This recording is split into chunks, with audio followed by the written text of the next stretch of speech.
One should not be greedy. Greed got me into a great deal of trouble. Let me tell you how. When I was a young man, against the advice of my father, I went to sea to find adventure and to make my fortune. Oh, I found adventure, all right. Shipwrecked, captured as a slave, escaped from my master.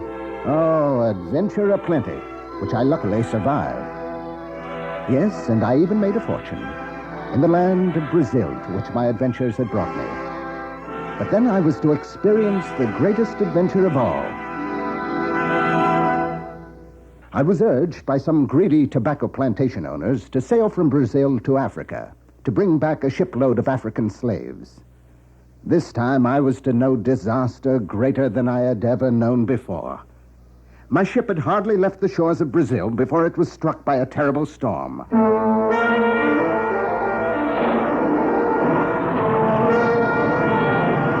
It was like a hurricane, and it battered the ship for 12 days.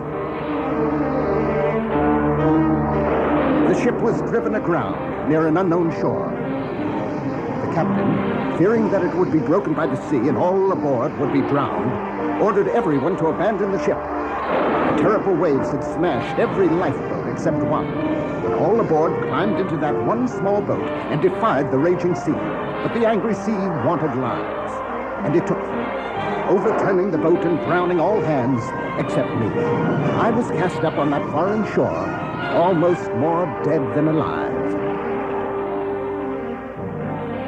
It was lucky for me that I had learned to swim.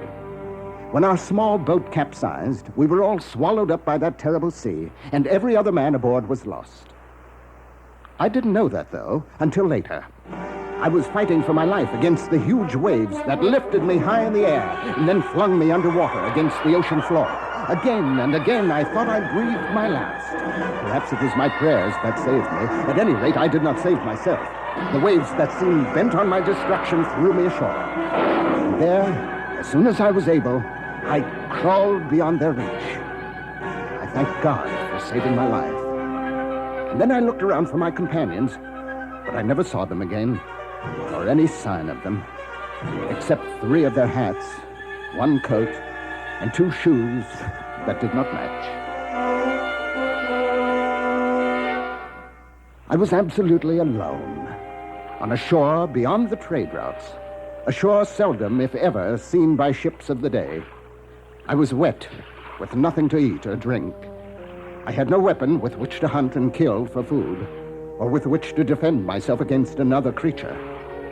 Night was falling, and I was terrified.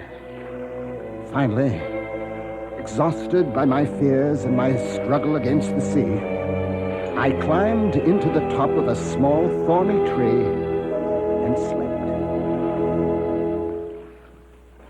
When I awakened, it was broad day, and the sun was shining brightly. The warm, clear weather raised my spirits greatly, and my joy knew no bounds when I looked out to the calm and quiet sea and saw that the ship had been lifted from where it first went aground and driven close to shore, close enough for me to swim to it and look for supplies. I swam out to the ship, and I found a rope dangling from the forecastle. Pulling myself aboard, I rushed to where the provisions were kept, and to my great joy, I found that most of them had been untouched by the seawater, and I ate. My next step was to try and salvage everything aboard that might be of use to me in my perilous isolation. Since there was no boat in which I could carry things ashore, I was forced to build a raft from spare spars and yards and topmasts that we'd carried aboard. I flung as many of them overboard as I could manage, tying each with a rope so that they wouldn't float away. Then I went over the side and tied them together to form a raft, adding spare boards that I knew I would need to build a shelter. Then I emptied 3 of the seamen's chests, placed them aboard my raft, and filled them with bread, rice, 3 Dutch cheeses, wine, and a sack of mixed wheat and barley. It was enough to sustain me while I was settling myself ashore. My great finds, though, were the ship's carpenter's tool chest and arms and ammunition. I knew then that no matter what my trials might be, I could give a good account of myself. And since the load was forcing my raft low in the water, I set out for shore. Arrived there, I guided my raft up a small freshwater river or creek and landed it safely. The sun was still high, so I took one of my newly acquired fowling pieces and one of my pistols, loaded them with powder and lead, and climbed to a high ridge. From the ridge, I could see in every direction, and it was thus that I discovered that I was marooned on an island, with no other land in sight. I saw, too, that the island was barren and uninhabited. It was with a lonely feeling of being the last man alive in the world that I returned to my raft and unloaded my goods. Fearful that some wild beast might devour me, I barricaded myself with the chests and boards that I brought on shore and made a kind of hut for that night's lodging. The next morning, I swam back to the ship and built another raft. This time, I brought back nails and spikes, 24 hatchets, a grindstone, 7 muskets, 2 barrels of musket balls, all the clothes I could find, spare canvas sails, a hammock, and some bedding, and, oh yes, 2 cats and a dog that I discovered in the seaman's quarters. Having got my second cargo ashore, I set to work to build a tent from the sails. Under this, I put everything that might be spoiled by rain or sun. Then I piled all the empty chests and casks around it in a circle to fortify it from any sudden attack by either man or beast. And with 3 barrels of gunpowder, 7 muskets, 3 fowling pieces, 2 pistols, and 2 swords, I'm sure I had the biggest arsenal ever set by for one man. Still, I could not rest until I had removed everything of value from the ship, because I knew that another storm would break her up completely or carry her away beyond my reach.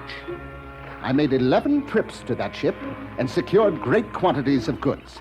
More provisions, canvas, wood, cables, iron, razors, scissors, even a bag of gold and silver coins. I took everything ashore and felt myself ready for anything. My next task was to build a fortress home, and that took many days. I surrounded it with a stockade, reinforced with the iron cables I had brought from the ship. This cost me a great deal of time and labor, but when it was finished, this fence was so strong and high that neither man nor beast could get into it or over it. The only entrance was by a ladder, which, when I was in my fort, I took in with me. Thus, in my half-tent, half-cave home and storehouse, surrounded by my stockade, I was safe from any storm or enemy. As time passed, I trapped many of the wild goats with which the island was bountifully supplied and raised them in pastures which I had surrounded with other stockades. I also planted rice and wheat and barley with which to make my own bread and cereals. I found grapes and sun-dried them to raisins. I shot fowl and caught turtles to vary my diet. I made clothing and an umbrella from goatskin to protect me from the hot sun, as well as the heavy rains. I even caught parrots and taught them to talk in order that I might feel less lonely. And I found God, and was grateful for all of the many blessings he had bestowed upon me. Then, one day, after living on the island 15 years, I was walking along the shore when I discovered a great naked footprint. Suddenly, I was afraid. My security was shaken, for I knew not what manner of man had made that print that was so much larger than my own. I hurried back to my fortress and prepared to resist an attack. For several days, I cowered in my fort, until thought of my goats that needed milking forced me out. Heavily armed with musket, pistol, and sword, I cared for my goats, then I looked about my island. I could find no one, nor even any more footprints. Whoever had landed on my island had left. However, they could return, and I set to work preparing against that day. I built a second stockade outside my first stockade, then planted a concealing grove of fast-growing trees outside of that. Then, for another 5 years, I saw no single sign of the human animal. Taking heart, I resumed my trips about my island, and I came upon a sight that filled me with horror.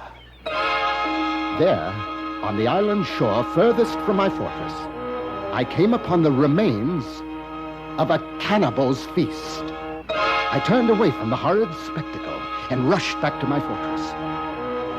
From that time forward, with the aid of a spyglass I had saved from my ship, I kept watch from the hill above that shore. It was in the 23rd year of my residence on the island that I spied 2 canoes of savages heading toward me. I took myself out of sight and saw no more until much later when I walked down to the shore. There, I found evidence of 3 more canoe loads of cannibals on the other side of the island, and both groups had been there to partake of a grisly feast. For a time after that, I forgot my fears because of a ship that foundered near my island. I went to it in the canoe I had dug out of a tree trunk, but there were no survivors. I did recover some cooking utensils, some food and some wine, 1,100 pieces of eight, 6 gold doubloons, and some small bars of gold together with more arms and ammunition. It was then, I think, that I resolved to capture a savage and force him to help me escape from my island to the mainland. But resolve is far from doing, and it was in the 26th year of my stay before I was able to bring this about.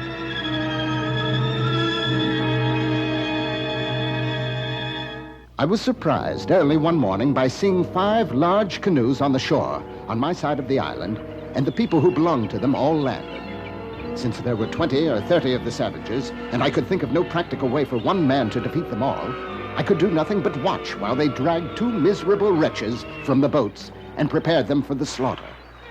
As I watched, they killed one of their victims. Then, to my surprise and shock, the other broke away from his captors and began running toward me. I was dreadfully frightened until I observed that only 3 men were pursuing him. Seeing that he was outstripping his pursuit, I backed off the hill and prepared to intercept the chase. At the creek, the savage escaping jumped into the water and crossed it in 30 powerful strokes, while one of his pursuers was turned back and the other 2 crossed much more slowly. I knew then that now was the time for me to get a servant and companion, so I showed myself and called the escaping man to me. At first, he was as frightened of me as of his pursuers, but when I knocked down one of his enemies with the stock of my musket and shot and killed the other, who was preparing to shoot me with his bow and arrow, he realized that I was a friend. Rushing to me, he knelt on the sand and, lifting one of my feet, placed it on his head in token of surrender and obedience. It was on Friday that this great thing happened, and it was Friday that I named him. I taught him that name, and I taught him to call me Master, the first word in English that I'd heard from human lips in more than 26 years. The following year was the most pleasant of all those that I spent on the island. Friday was a good and loving servant and companion, and intelligent as well. Within the year, he had learned enough English to be able to answer almost any question I could ask. It was thus that I learned about cannibalism as a ceremony. 2 nations fight, eat prisoners, make strong. My nation always fight the better, Master. If your nation always fights better, Friday, how were you taken prisoner? They more than my nation, where me was. They take 1, 2, and me. My nation overbeat them in yonder place. My nation take 1, 2, 3, great thousand. But if your nation was stronger, why didn't they rescue you from your enemies? Oh, they run 1, 2, and me in canoe.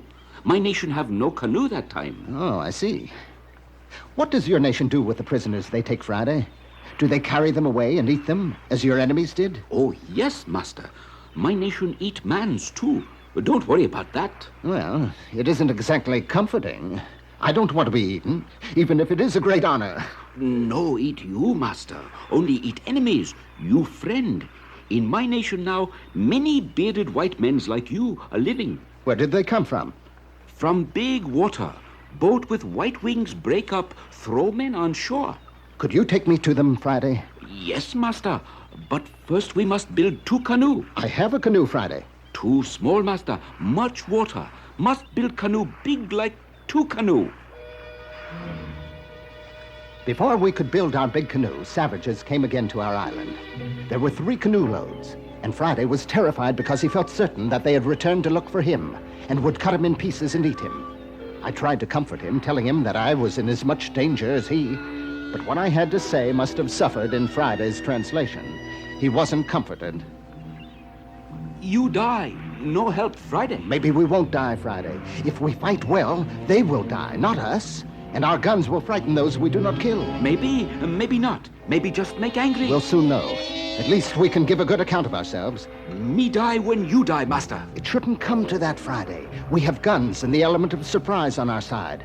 When they land, we'll sneak through the woods until we're within gunshot and kill as many as we can before they see us. Yes, master. Now you take the 2 fowling pieces and your hatchet. I'll take 4 of the muskets, the 2 pistols, and my sword. Yes, master. And let's be about our business. Telling Friday to follow close behind me, I set out down the hill. When we reached the edge of the woods, I could see that there were 21 of the cannibal savages and 3 prisoners. One of them a white man. Him bearded white man live my nation, master. Him die. Not if we can prevent it.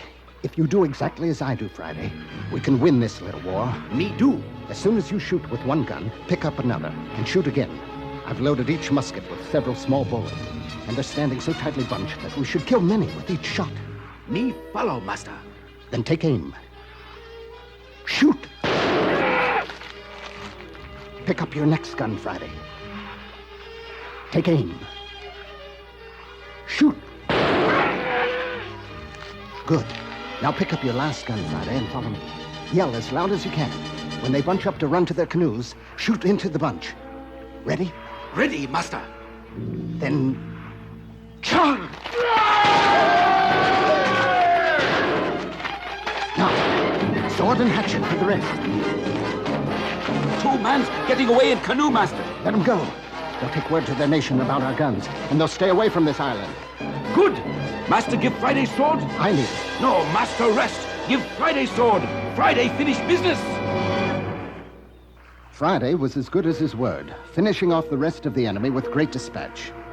Then, while I was freeing the white man from his bonds, Friday went to the canoes to free the remaining captive, and found to his amazement that we had rescued his father. What a joyful reunion that was.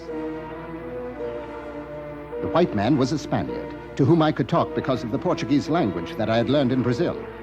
However, that had to wait until after Friday and I had fed my 2 subjects and brought them back to strength.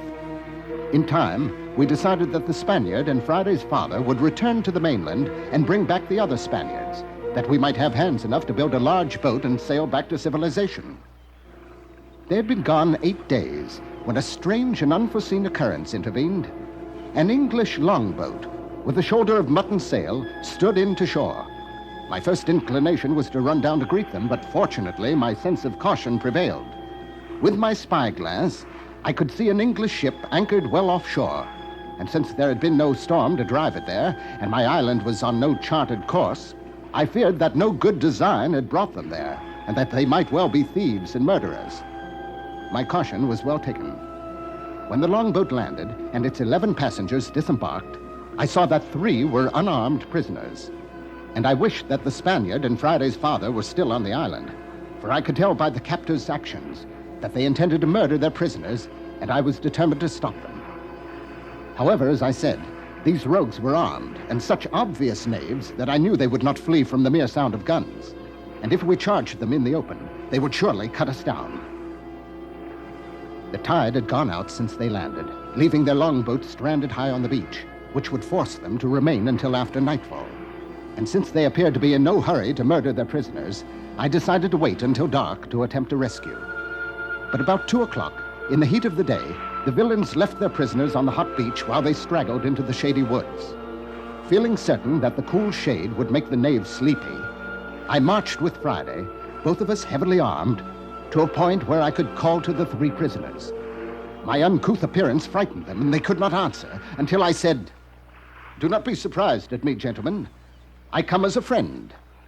Then you must come from heaven, sir, for our condition is past the help of man. All help is from heaven.